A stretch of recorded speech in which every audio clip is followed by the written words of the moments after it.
All right. Cool. I guess that's it. We're gonna get started now. Let's open this really quick. All right. So, how was the drive? Definitely pretty nice. Pretty good? nice. Yeah, smooth. Not too much. Did you get off of work today?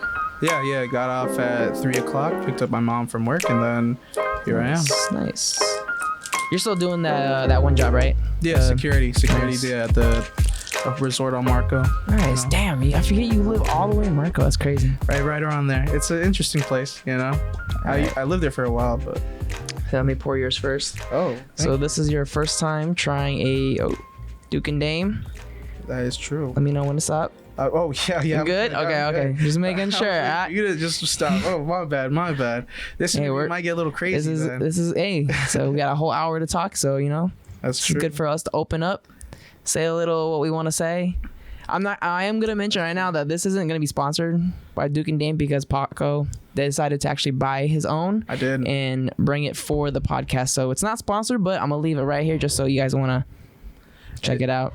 Oh yeah, it's my first time trying this too. Yes. So I'm very you know what? interested. Let's cheers to this and then we will start the podcast. Yeah. Salud.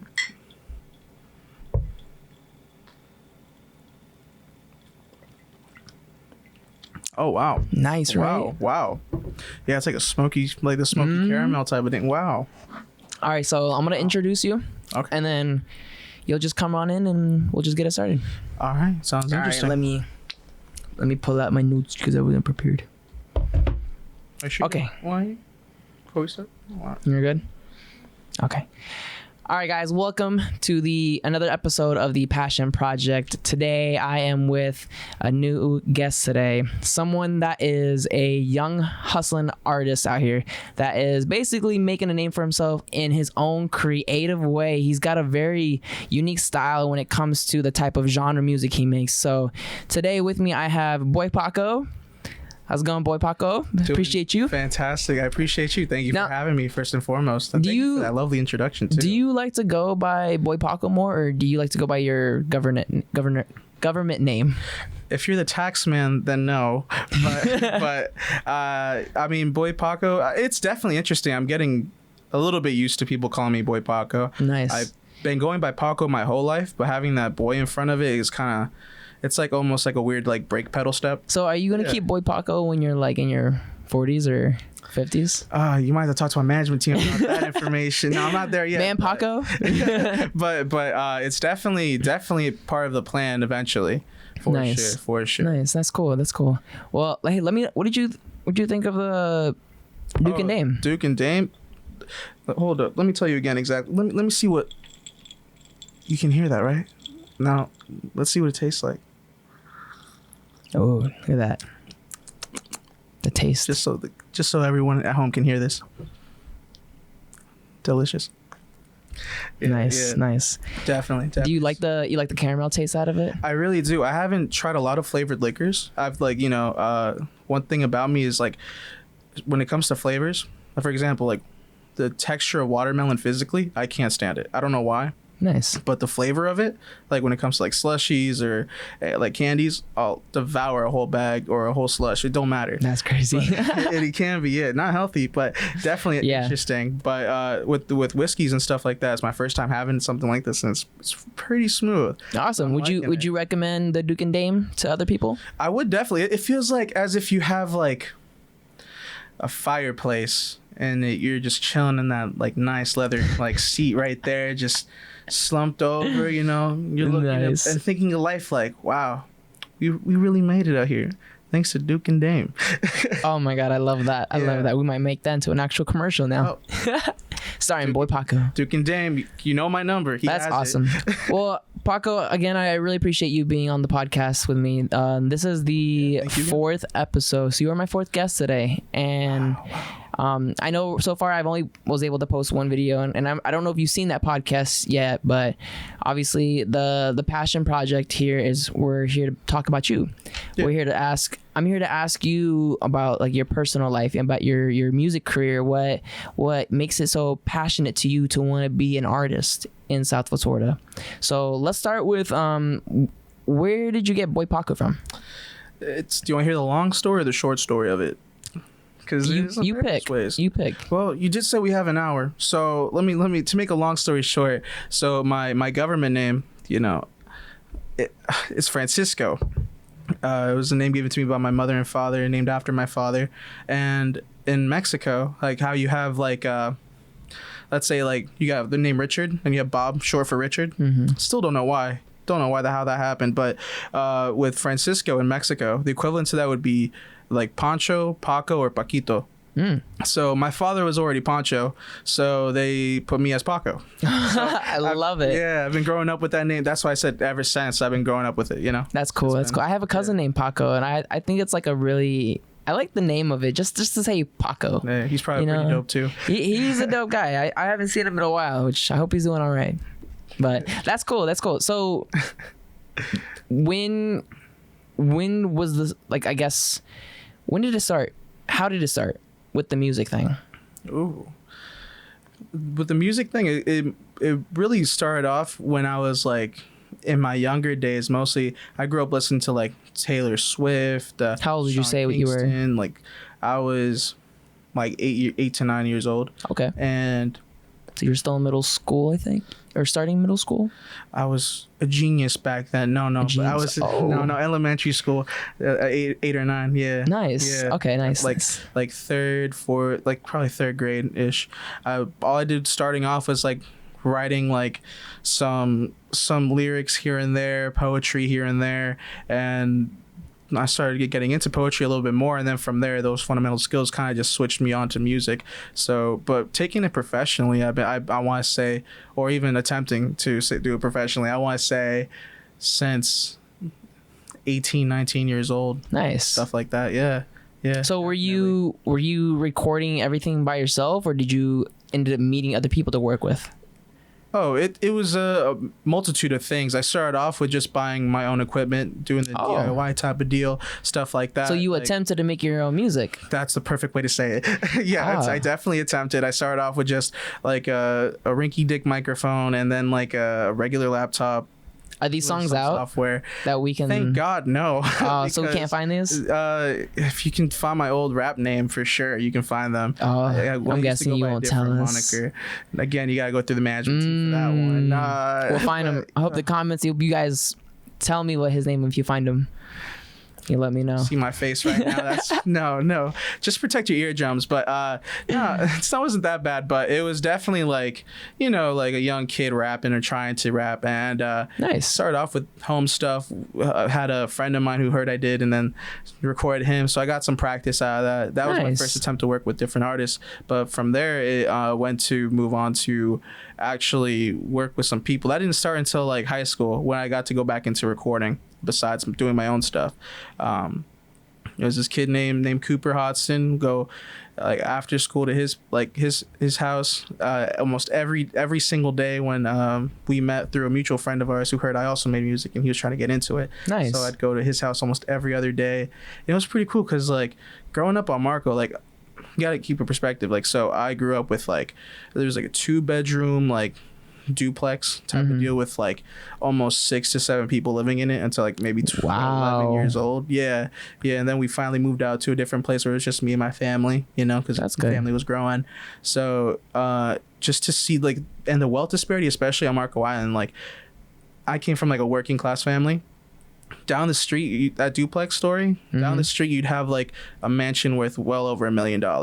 Like, wow, just a 5-minute walk away. So it'd be really odd seeing how these people like lived and how I lived, but I didn't still let that stop me or whatnot. And so coming from his perspective, he got to grow up in that because he grew up on that side of the town, and just being in like this area of wealth in a mansion, getting to record music, seeing a canal, seeing dolphins from the canal, recording, it definitely inspired me to like, okay, I want to make this work so I can be able to be in something like this. You know? Do you stay in touch with your Marco Island friends out there? Oh yeah, most definitely. Like after Cooper went to college and stuff like that, I linked up with this other engineer and producer from Goodland. Definitely still in the same area, Marco Island. That's cool. There. Yeah, James PM. Shout out to James. Nice. We started recording with him, and then definitely keep in touch with the homies. So you started off as a producer as well? I didn't know that. That's crazy. A lot of people don't, because I guess I really wasn't, more so to speak. I mean, you were trying. Tried for sure. But I gotta look in the camera when I say this. I could give shout outs to you producers. You guys gotta have a really good touch of the ear to really like hear what you want to hear. And it's like, it's insane. Like, they'll be on the same drums like kick for like hours. You're telling me, because like every time I record with Kev, he always has a certain sound that he finds, and he hums it in his ear, and he asked me to like to record this note, and I'm like, okay, I mean, I don't know how it'll sound, but let's try it, you know, and I'll do it, and I'm like, god damn, how do you know that? Like, it sounds so good, it sounds so clean, and it just, the way he has an ear for it just, all the producers out here are just really crazy. Yeah, it's really crazy. They're out of this world. So sure. Did that kind of intimidate you from producing? Like, I'm assuming you obviously backed off of that and you wanted to be more of an artist. Yeah, and the difficult thing about that aspect of it too was there was a lot of things I wanted to do, and so to speak, like with not only producing, right, I put that in the back burner because I love to create, and I don't know if I have like some, I don't know if it's ADHD, because I haven't been medically diagnosed for it. I felt that. But it's just more so like, if I were to be an animal, I'd be an octopus, because I just want to do so many different things. Like, I want to try like my hand in marketing. I want to try to like, you know, form a business deal. I want to form a marketing campaign behind that business deal. Nice. I want to do a whole bunch of different aspects to it, and of course make the music, write the lyrics and stuff like that. Have the ideas for the songs, but when it comes to the actual minute details of the exact sound, I definitely need to sit down with it and give it some more love, because that short sword has not been sharpened as well as I could have over these years. But so yeah, are you saying that you focus more on the business side of the music? I really piqued my interest with that a lot, just more so because I also I liked marketing in a sense. I liked the fact that how big can I make something, you know, like, and it'd be like I'd be a driving force because it's something in a sense. Like, have you thought about doing something like that for other artists? I have. Or are you trying to just do it for yourself mainly? I have, and at the moment I'm definitely trying it for myself, because I'm a guinea pig in a sense. I want to try out my own. True. So you want to make sure to lead someone in the wrong path. Yeah. So that's, you want to make sure you at least have the experience, you know what you're doing, and like when you have the tools and resources, then you can go off and ask these people like, hey, what do you need help with? I can do this, and this for you. Oh yeah, most definitely. I went to the local like community college here, the CC down at FSW, and once I had like access to all those books for like marketing, I couldn't take the courses yet, which I found kind of scamish, low key. Like, I had to retake all the classes I had to take in high school. I was like, bruh, come on, let me just start hitting the books for marketing already. Let me sell something. Let me do something. And that felt like I was being held back. So once I got access to the online digital library, I just started hitting those books, taking notes of like what I can do to apply to my own music and my own ways of doing and stuff like that. Yeah, because why not? It had the information there. So I remembered when because I know you do music, but you also made poetry before. Because I know you made a poem for one of our project songs. That's right. Yeah. You did Roots. Yeah, Roots itself. Yeah, that beautiful poem. What made you think of that? I've had that in the back burner for a while now, and when it came to that project Roots, it was an interesting way to tackle it, because I've had that poem maybe held on for like almost a year, like 9 months to a year, like writing that, and the pieces did not fit until that moment where I presented it to our engineer producer Kevin, and he loved the idea, he loved the concept, found it from all of our voices a perfect way to end all of it. And my apologies. You're good. Just want to make sure the audience and the listeners can hear you, because not everybody's obviously watching the video. We got listeners here, so they want to be able to really hear you. So you're right. My apologies, listeners. You're good. Now let's tune in for real. So yeah, that again, like I said, that I held on to that poem for like almost 9 months to a year. And when we got there, it was a perfect way to fit everything together. That's awesome. And yeah, it was a really good poem. I'm surprised. Like the poems you do are really good. I don't know if I've heard a whole lot. I know you've done a couple. I've heard. There's a reason why. Yeah, you don't like doing poems as much. It's not that in a sense. It's more so kind of like a private treasure cove for myself, because when you express art, right? When you express art musically, digitally, even making a sandwich is art, right? Making food for people, you hope that they like it, and you hate for them to see it spit out. So, and I guess that attaches to the poetry because it's almost a really hits the core type of essence. Seeing a digital book of all my poems that I have at the moment. Yeah, that I deem fit. So how do you feel about people using AI for poems? Because I've attempted one. I made a poem before with AI, but I know people have very touchy feelings about it because obviously poems are supposed to come from the heart. They're supposed to be more personal and more like you. Yeah. Rather than having an AI create this poem of what you're just basically describing.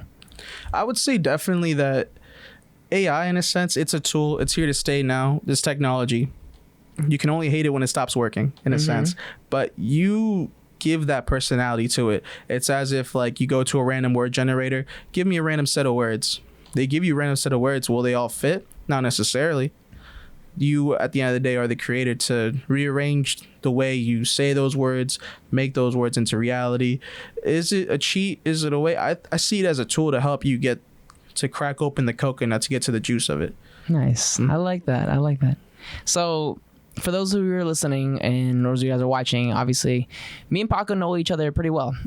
We are actually in a group called Speak Your Truth Records that is run by Kev Speaks Truth. I'm sorry, Kev. And he basically organized a little record group that has me, myself, boy Paco. We got Takeoff Burford, No Conflict Kev, and what's Dom's name? Doesn't he go by something? We're sorry, Dom. I'm sorry, Dom. We're sorry. I know it's something. He makes some pretty good music. He does. Yeah, I know he was newly introduced into the group. I didn't get to know a whole lot about him, but we got to meet him at the New York, which was pretty cool. But so we have a group called Speak Your Truth Records. We made our first project together, which is pretty cool. You know, that was when me and Paco actually started to meet each other, and we all got to know each other. We all spent like a day or two, I think, together, literally camping out in Kev's house, creating music, and it was fun. I felt kind of bad at the time because, like, for me, I don't know how to write music like you guys. You know, I'm still learning because my passion was pushed onto obviously doing this filmmaking and videos and photography. So when I'm trying to get into the music aspect, it's kind of like, for me, I have to take baby steps again. You know, I'm going back to preschool, learning how to start from the basics to trying to keep up with you guys. You know, I feel like I'm skipping grades just to graduate with you guys. You know, I get what you're saying, but you got to keep in mind too, you are a talented individual. Thank you. And this man, ladies and gentlemen, granted, look at him.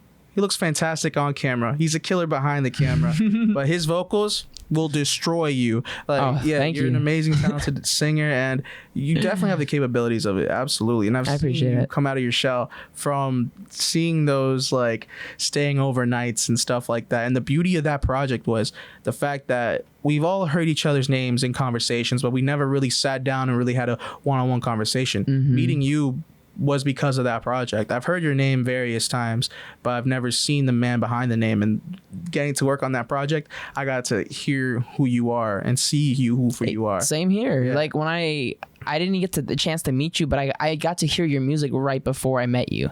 I don't remember the exact song that it was, but I know when Kev introduced me to you from your music, I was like, okay, I like this guy. I gotta meet him. He's pretty cool.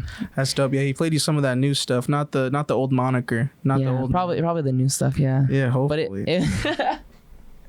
No, but it was really cool though. I really appreciated getting to hang out with you guys, and getting to know you guys, because even though obviously we've had had our ups and downs, you know, we're all like brothers. We have to fight just to grow.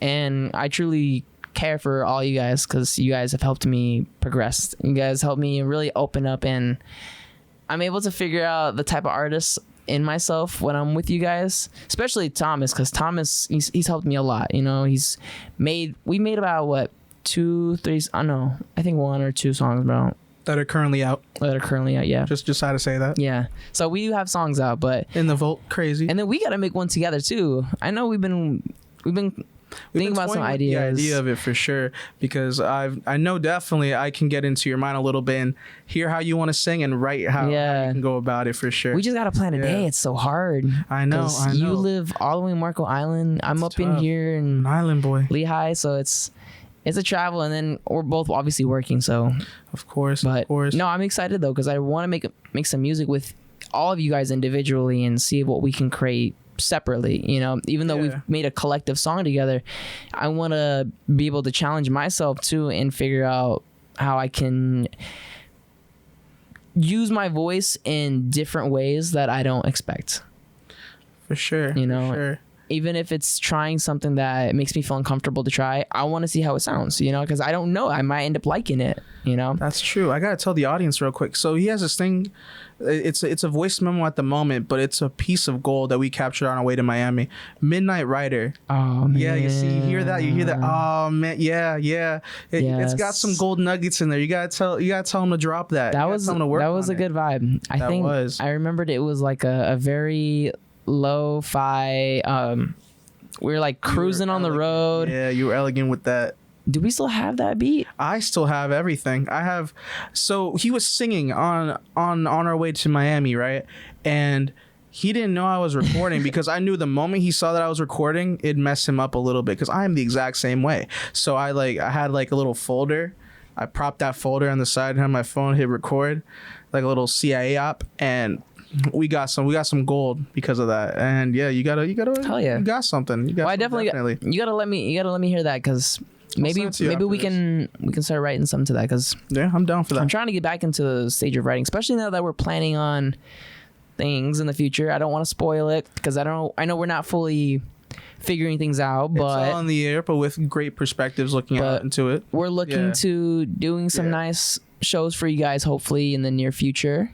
But stay tuned because Speak Your Truth Records is going to be coming out there and making music.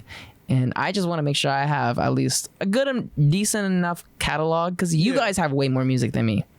And I want to be able to at least have a good variety in case I get some fans that want to do a little encore for me and ask for. You gotta stop saying if. True. When. You're right. When they ask for it, then I'll give them an encore.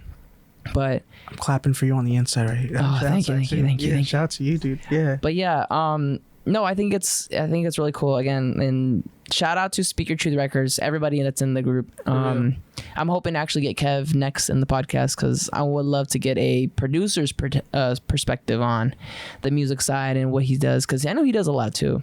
Yeah, definitely. But yeah, so. For sure. I want to talk about with you. Talk to me. Tell me. So I'm an open book. This is where I would love for us to get a little personal and deep. Oh, you notice how we change positions like that? Yes. All right, I'll match it with you. And this is where the seriousness comes because I would love to hear about. Talk to me. That's what we're here for. I want to know, like, obviously, because we all know being a local artist means you have to learn to be independent on everything.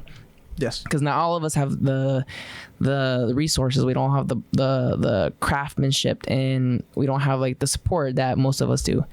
So like, and for us, you and me, we come from different perspectives. For sure. Like you have the music side, but you don't have the video stuff. I have the video stuff, but I don't have the music side. So like for both of us, we're trying to figure out how we can create from what we have to produce the music and show it to the audience to create some kind of revenue or some kind of just even getting that exposure, And I know I've done your first music video as far as I know.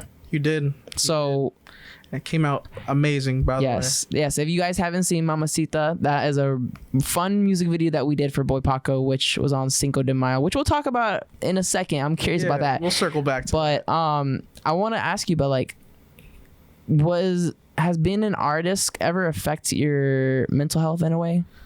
I would say, well, of course, because it's something I do. And being a person who wants to be an artist is also a way of looking at it as well, because there are a lot of things when it comes to being an artist, in a sense. Like, again, it's putting your perspective out, putting a piece of you out to the public, and for them to see if it's worth it or not. And because of course at the end of the day, when it comes to artists, we want something to be seen, heard, or felt with those ways, and then the way we deliver it, nonetheless, of the day, it's a part of us.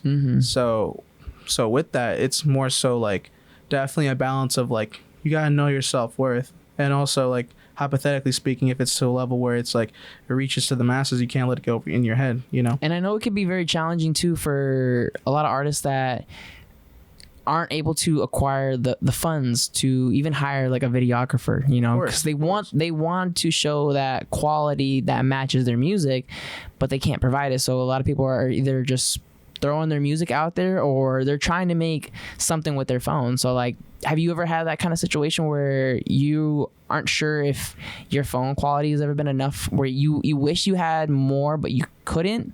Like, has that ever kind of like killed your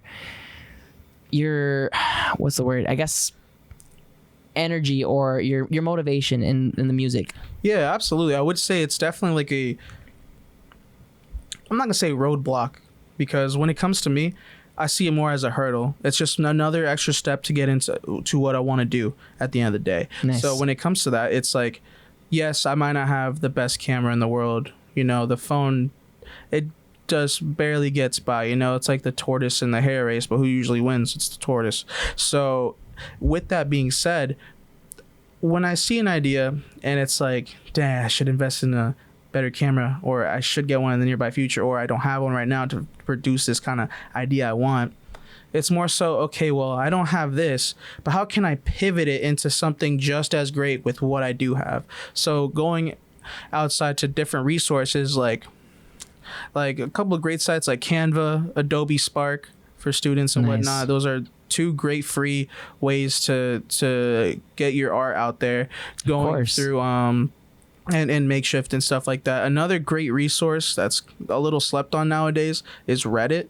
Reddit, going through those forums, like, has helped me so much with different tips, tricks on even how to like improve my camera quality, how to even go about with the different softwares to help with, let's say, video edits, cool video effects, or stuff like that. Yeah, so that's really cool. Yeah, so with that, I gotta say, like, yeah, it can suck, but what are you gonna do? Like, sit and cry about it? No, you got to find a way to get around it. So I want to ask you about the video that you just did, that you just posted. I got to share this video too. So if you guys are on my Instagram, you guys can see on my story I shared this. Yes. So yeah, I want to talk about that. I was really excited about it. That was really cool. Thank you. So how did that get into the works there? So let me hold up. Shout out to Duke and Dame out again, because this is some smooth salted caramel. Duke and Dame, you guys can get your bottles anywhere. It kind of matches my skin complexion, low key. Oh, well, you know, nice. Yeah, that makes it look good right there. You know? Caramel with some caramel, you know. Oh yeah. But with that being said, so with that latest video and whatnot, funny enough, that Midnight Rider insert, what we just did right there, on our way to Miami, was to this very same venue event that helped really highlight that first music video we did, Mamacita, and me as an artist. And that latest video was taken in that very same venue that I had almost like my debut, almost, of like, hey, this is boy Paco, in a sense. And with that whole thing, it's shout out to Halo Blue, the Halo group, and 50 Carats, and 12 really, because it couldn't have been done without them to even host the event, but it couldn't have been done with you guys, absolutely. But with that event and that video in particular, it went about like me on a random day commenting on the group's like Instagram page. Nice. And then from there, I got a DM saying, hey, you want to be a part of this? And of course I was like, yo, like butter on bread, I am there. Like, nice. Like, yeah. And it was definitely interesting to get that how did it feel there? Like, was there like a big crew there that was capturing you, or was it just one guy filming it? Luckily, it was because I don't do well with big crowds, so I do, but it's more so like I'm an introvert extrovert. Like with that, you gotta let me know ahead of time to get myself mentally in the zone. But with that, it was with two. I know at the top of my head, I can't say their names, or not say their names, but recall them, and I'll make sure to shout them out, and maybe in the comment or something like that. So Yeah. thank you to them for setting it up first and foremost. And then we had 12. I'm sure they'll know if they watch this video. If you guys know, if you know who it is. Those guys were helping set up everything, making sure the lighting was on point and everything like that. Nice. And there was another artist there as well. Again, terrible with names. I'm so sorry. We're all like that because though. I'm nervous right now, but hey, it's because we'll say it's Duke and Dame. We'll say it right now. Oh, okay. But I'll blame it on the salted caramel. But another artist that was there as well for the same purpose to do that little performance out there. Nice. And it was easy breezy, and it was an honor to be back there, to give like an homage and nice from that again. Well, I'm really grateful and I'm glad to see that you've been progressing. Your music's been you have new music coming out. I just listened to Humans, which is really good. Thank you. I really liked it. So you guys haven't listened to Humans, check it out under boy Paco, Spotify, I'm sure Apple Music and all other music Everywhere. platforms. So go support him. Apple, listen to his music. Pandora, LimeWire, Now, all of it. I want to ask about this, and you don't have to talk about it if you don't want to, but have you ever had beef with the music side? Yeah. First, okay, now you see the change in my voice. Thank you for bringing this up. I wanted to address this first and foremost. The beef, I'm a vegan. No beef. Oh, no beef? No beef? Actually. What about, have you ever had any disagreements with any artists that like to throw your name in the worst possible way? No. Have you ever had any? No. So you've been cool with everybody? I've been cool with everybody. Have they all cool with me? Who knows? Who knows? But at the end of the day, I mean, I can only control how I feel. Nice. And with that being said, it's like, hey, you still see me smiling, you know? It really don't affect me. And yeah, that's all I really got to say to that. Call me vegan in that aspect. You know? That's interesting. 'Cause, like, I would assume, especially with the music industry, like there would always be some kind of like war, you know, with two people, you know, like. Oh yeah. Most and definitely. I don't know if it's all the time. if it's either just within like the hip hop industry or if it's literally just people in general in certain areas, but you know, you tend to hear it a lot, you know, and some people would like to obviously display their words within how they feel about said person in a song. Yeah, for sure. And you know, not a lot of people would understand it, but if you were obviously a good artist that knows your lyrics, you would know, oh, this is obviously addressed to somebody. Yeah, I mean, so what? Drake threw my name in a couple songs. It is what it is, you know. But no. So you've never had any like any problem with anybody? No one's ever like I don't know, have you looked heard of at you and said, "Boy, Paco, why are you trying to act like you the top shit?" Sheesh. I mean, it's just who I am. But nah. I mean, in my personal life, I've had people like not like me, you know. I've had you know, people kind of like look at me funny and say like, you really want to do music, like, are you sure about that? And stuff like I have had stuff like that, like in my let's talk about that. I'm curious though, like that side. It was mostly like because I've always wanted to do music since, like I said, like 8 or 9 years old. So I was like, were these close friends that didn't believe in you, or were they just like? That's the funny part. No, it was. So they were like kind of like school friends that you just say, "Oh, hey, how's it going?" Da da da. Yeah, like I was always like elementary school. I was a really shy kid. Middle school again. At high school, I was a lot more outspoken. You know, crazy things. Like I went shirtless at a pep rally once and stuff like that. My school is really small, so confidence stuff in like you. that. Yeah, Okay. I had to do stuff like that just to be like, yo, I'm not nervous, type stuff. But yeah, like no, not necessarily like with music people, but then again, people are people at the end of the day. When you really think about it, like it's no different. But I guess as of right now, I haven't had that. But in my younger days, yeah, I've had people look at me and question, like, are you sure you want to continue this path, buddy? Like, maybe not in those exact words or how I said it, but yeah. Okay. Well, what would you say? Because I'm gonna skip this part. Actually, let's go for. Okay, so I'm curious to know. Obviously, you would have had to receive some kind of advice from your youngers back in your past, obviously, about music. Yeah. Would you recall anything from having the worst advice to having the best advice about music? Oh, with this one, okay. So, I guess not the worst advice, but more so like I didn't find it applicable to me. Almost as if like it just went like over my head. Well, not over my head, but through my ears and just out again because I didn't accept it because. So I had this English teacher, shout out Keith Scalia, by the way, and no, I love the guy, guy, scallywags to death, bro. That's what I called him back. Oh, that's what we called him back in the day, and he was just brand new from New York, like 6 foot something, towering over me. Like I'm 6 foot, I'm 5'6". So I almost lied there for a second. I tried to fit for the camera, but you guys are gonna find out from the Wikipedia page eventually. So. And he like one of his first days, he like goes through everyone and says, all right, what do you guys like plan to do after high school? Like, what do you want to be? Some kid goes, doctor, lawyer, marine biologist. I went like, yeah. I sat back in my chair like, rapper, and he's like, he stops. He's like, no, seriously, like, what do you want to be? I was like, I just told you. Like I said, a rapper, musician, artist. He's like, you got to come up with the plan B. And I would say that'd be the worst advice because in a sense, it's almost like I don't need a backup plan, a plan B for something I know I want to do.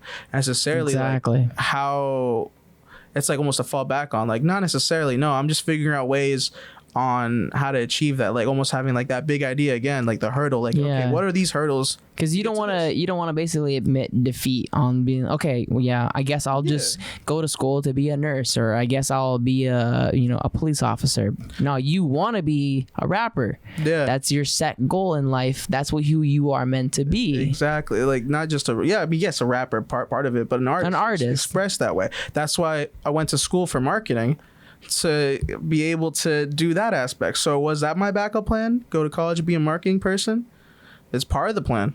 Is it a backup plan? No, it was part of it. So that was probably I'd say like not the word bad advice, I guess, for that aspect, because not necessarily a bad advice for in general, but more so for me, I considered it like lethal. No, I don't need that. I don't want that. You don't even care. It's whatever. Yeah. Okay, that's interesting. Well, what about your best advice?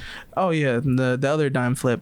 I'd say like the best advice wasn't necessarily like more so like in layman's terms, like some wise words or anything like that, but it was wise words in the fact of how it's presented. It was from Josiah, I want to say a good friend of mine, Nate Traveler's manager, who sat me down. We were talking about really how, I guess, how to go about in life and in the world and stuff like that. And the first thing and what he said to open up this conversation was like, I wish you were yourself more. And that took me aback a little bit because he was completely right. At that time, especially just in general of like showing the media, showing like even my music friends, like who am I in a sense? Like, yeah, I like to be charismatic, I like to be funny, I like to do some jokes, but it, like in a sense of like really being myself, like my unfiltered truth, and like I wasn't like that. But around like these guys and he saw personally, he's like he definitely saw elements and nuggets of what little truths of my personality were. And he's like, you gotta embody that more. So with that being said, it was again back to that like self-worth. When you're presenting yourself out to the world, you gotta show yourself a lot of love. Nice. Was this at a time when you didn't feel like you were yourself? Like were you like still trying to figure out who you were at the time? I would say like I suffered for a good period of time imposter syndrome, like almost to those places like in rooms where it's like I shouldn't even be here. How did I sneak myself into this? Like almost like, which is crazy like that, right? It's crazy from hearing you think that, because like when we went to that Miami trip, bro, everybody hyped you up. That was everybody hyped you, but I'll tell you that you have the personality to be everyone's friend though. Like by the second we got there, you were talking to every person there, and then by the time you were performing, everyone's like, "Yo, is that Paco? Paco can rap? Yo, what?" I know, it surprised people because I was hyping their stuff up, because I did like a lot of like because didn't you perform? Taquilo. I'll tag Taquilo. I told him specifically like, yo, like I loved your music, you were dope as fuck. And he's like, oh, thank you, bro, thank you. And then that experience, like, yo, he can rap. Literally he pulled me aside, he's like, I didn't know, you were telling telling me you could do this? And I was like, I didn't think it was necessary. Like it's stuff like that, you know. So hearing you say that, like you think that's crazy for me to say, it's kind of wild to me too. So, that's interesting that you thought that, because like, so it made it sound like you were introducing your personal side first before people got to find out about your artist side. Definitely. Is that how you like to really display yourself? Like, you want people to know who Boy Paco is before they know who the artist Boy Paco is? This is a tough question too, because so to link back to like, let's say like high school, right, throwing the shirt off in the pep rallies and stuff like that, there were, I guess, almost in a sense like two different people. Even my theater teacher, I did theater like my senior year, my last year, because I couldn't play soccer. I got hurt playing on the football team. Oh wow. And yeah, crazy. I'll maybe post a highlight someday, but it was towards the end of production. I still have that plaque where he wrote Francisco a really long message. Nice. Right. And then he's like to Paco, and a really quick one. And it was kind of like that with these different elements. And I guess it's kind of like, I don't want to say split personality, because they're all me at the sense. So being like a social chameleon in a sense is just more so just me being me. Like, I like to talk to people. Everyone has a story to tell, you know, like not necessarily like, hey, we can be the best of friends, but that could be a possibility. You know, you never know who you might meet just by saying a simple hello. So it's like, why not? See, that's why I love meeting you, Paco, because you have a very interesting personality. It's like me, for me, I obviously, because I'm so like into the whole filmmaking, I like to see the world as like, you know, I would always wish that we lived in a world where it's kind of like TV, you know, how everyone's kind of a little more of themselves, but not too extra, you know. But with you, when I meet you, it's like I'm literally watching you from a TV show. Like, you're the nicest guy. You are so kind to everybody, but you do have your side where you're like, okay, I can be nice, but I'll fuck you up if you try to, you know, do some shit or cross the line with me. So like, you have your side where like you're human too, like, but you're like so different. I feel like your superpower, watching you, your superpower is like just being kind to everyone, giving them a chance to just talk. Yeah, it's like, I mean, growing up, it's a cheesy thing, right? But it speaks so much value, you know. It's not even cheesy. Let me stop saying that.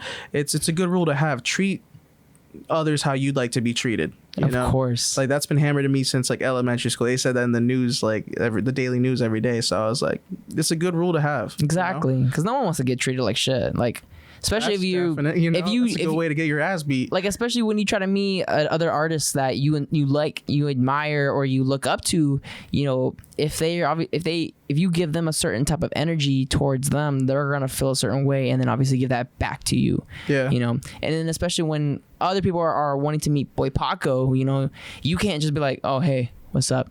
You know, obviously you gotta be, hey, what's good? You know, let's take a picture, guys. You know, because for sure. You want to be able to spread that positivity, that everyone can come together to help each other out. Like, not a lot of people are into that, which is crazy. It's kind of a sad thing too, because especially when to circle back to that rap beef in a sense, where it's like, I don't get it. Like you said, like, it just doesn't help anybody, because in my sense, how I've always gone about it is because I never want to develop a crab in a barrel mentality, because from that popular saying goes, they see a crab go up, they try to pull him back down. Nah, y'all can get out quicker if y'all just help, you know, just became a ladder, you know, and start going up and up. Because nothing gets done by themselves. It takes a team to build something. It takes a village to raise a child. Exactly. So they say. Exactly. You know, that's crazy. A village to raise a boy. That's cool. So I want to talk about the LA trip that we had. Los Angeles. So for those of you guys who are listening and those who are watching, we took a trip to LA, the Speaker Truth Record boys. Yes, we did. What day was that on?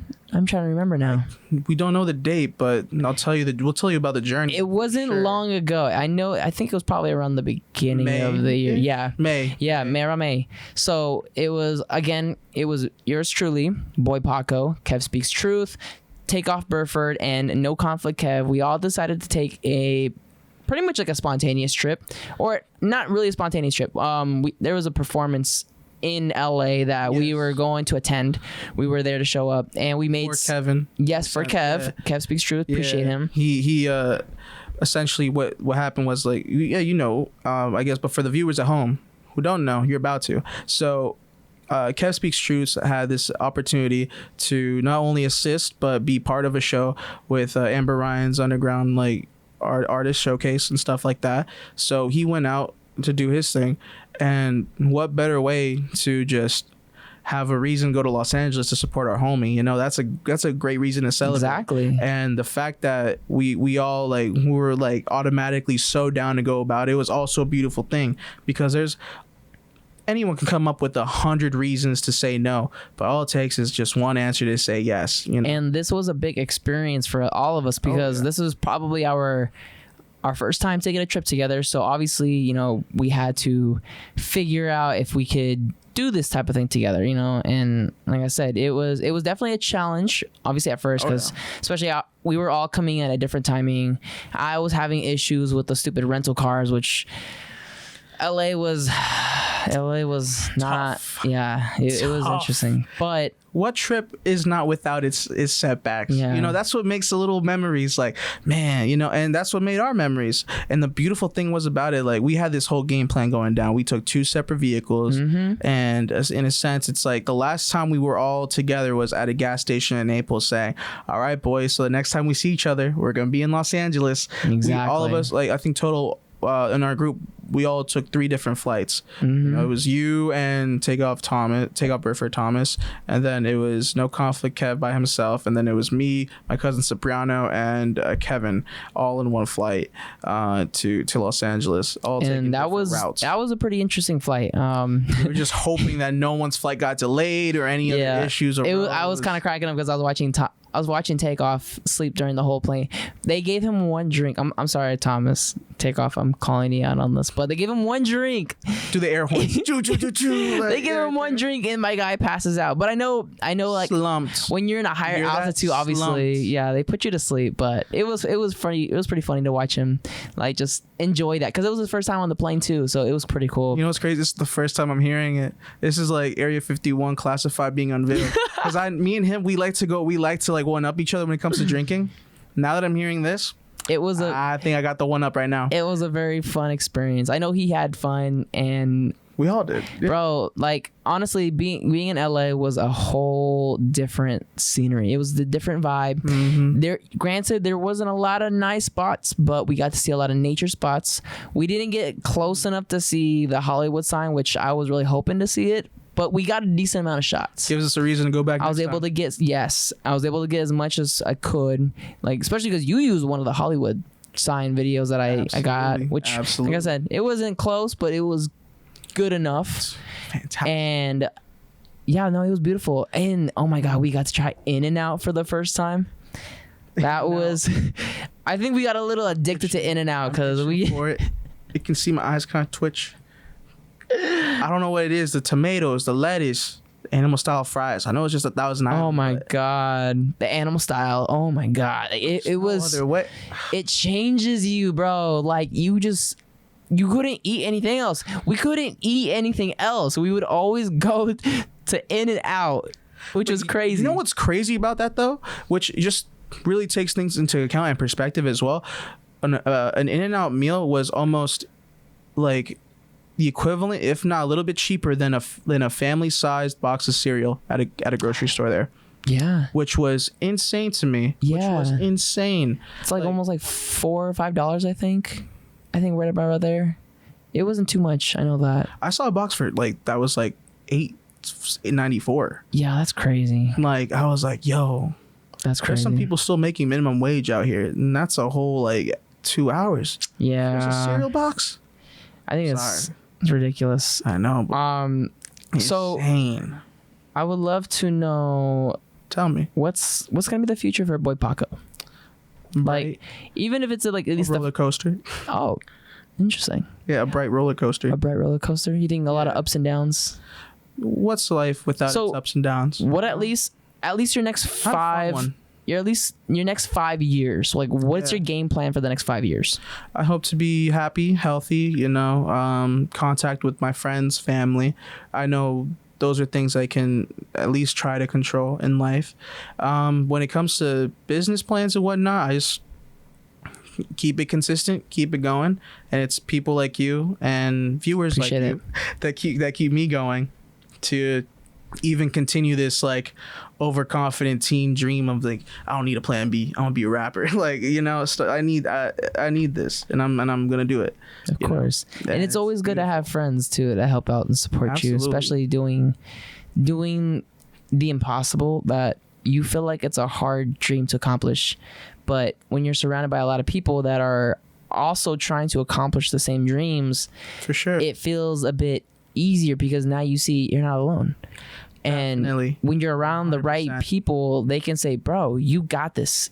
I'm struggling just as much as you are. If I can do this, you can do this too. Yep, absolutely. We're all in this ship together. And the fact that you're saying about what the community is and stuff like that, like growing up on Marco, where it's like the median age was like 50 years old. So having the youth down over there was almost next to like near nothing. Nice. Just to give you perspective, my graduating class was 22 students, including myself. Oh, wow. 22 individuals that graduated school with me in high school. That's crazy. Insane. Because I've been hearing like, yo, you have 250? Like 220. I'm like, no, 22. Like 22 people. Like, they're like, that's insane to me. Like, but yeah. Literally, we only got 22 people. Like, not a lot of. Yeah. So well, that's cool. So besides your personal side, what about your artist side? What your boy Paco, the artist? What would you say your music career for the next 4 to 5 years be? You know how I mentioned that Drake mentioned my name in a couple songs. Mm-hmm. Yeah, I'm gonna come back with one, Oh. Back to back. Oh. No, but you heard it now, folks. We can cut this, right? I post. We'll think about it. We'll see if the editor's feeling like it, Maybe we might keep this juicy content in Aubrey there. Graham. My apologies. But no, I mean, in the artistry for the next 5-10 years more so, I just want to continue to make moves, elevate those around me, in a sense, like just how the people that showed me the same love to even be in a position where I am. Nice. Like to circle back to that moment again of El Velour. Nice. Are you focusing on more singles at the moment, or are you trying to build like another album or build a album? You mentioned that, so I'm doing a combination of both of singles and have an album coming out relatively soon at the end of July. Nice. Lemon Drop, it's called. Yes. It's a 5 tracks into one compilation. Nice. Called Lemon Drop. That's exciting. So make sure you guys stay tuned for that. Absolutely. That is really cool. Absolutely. So I guess we'll start to dwindle down a bit. I want to know, what advice would you give for anyone that comes up to you and say, hey, boy Paco, I want to be an artist? Quit. No. That's the opposite of what I've been preaching. Oh, no. I was about to say. No. I'd say quit negative thinking. That's a good way to say, do quit that, but don't quit what you want to do, or maybe that is great advice, because it'll just invigorate them to say, nah, fuck you, Paco, I'm gonna do what I'm gonna do. Oh, just like that teacher did to me. So you're hoping some of them will rebel against you and say, hey, boy Paco pushed me, so I stopped believing in him. Hey, someone's gotta be the villain in stories, But no. Either way, they're supporting you. You push them. You're motivating them to get better. For sure, but no, an actual piece of advice, not just the jokey joke ha-has, but the actual meats and potatoes of this. It's just be consistent. Keep doing what you're doing, because there are artists of all kinds, of whatever they want to do in life. It doesn't even matter if it's musician wise or like digital art. If they want to be pro at gaming, that's a thing. I don't get it personally, but there are people that do, and that's the demographic. Just do what you want to do in life, because everything will work out eventually in its own way, as long as you keep working at it. Exactly. That's the best way I can put it. That's beautiful. Older, like, she had enough to give me $100. Oh, so was she like close to maybe a senior? Dude, again. Are you into them older ladies, Paco? I feel like you would have a good charm on a lot of older women. 12, Daniel. But no, I mean, even when I was younger, older women are definitely. I don't discriminate for a fact. You definitely got the personality and the charm for it. I've had my flames, Daniel, back in the day and current day and whatnot, but I'll let TMZ unfold that. Not TMZ. Well, it's industry. I think we are coming up close to wrapping it up. So, Boy Paco, would you like to promote anything at all?